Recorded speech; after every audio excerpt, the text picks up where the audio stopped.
Lafımız belli olsun. Yarın görüşürüz. Serok, abo, Nici, Serok, abo.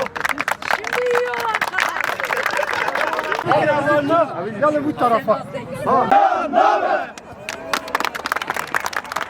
Lav gibi patlayacaklar.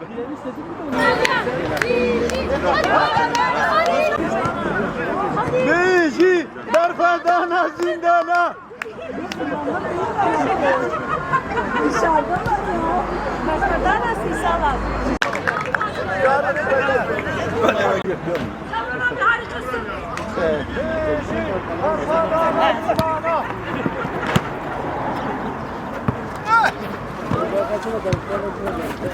Vallahi iyi olacak.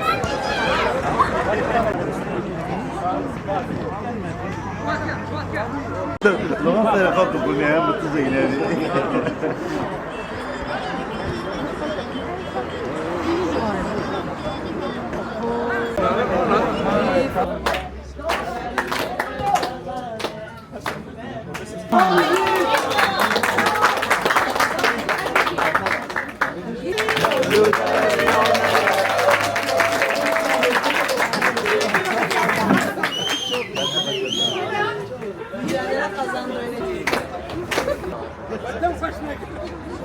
Olmadı abi ya. Ya bak siyasi ne pas ver? Yani hani vuracağım. Hani bir uğraşacak.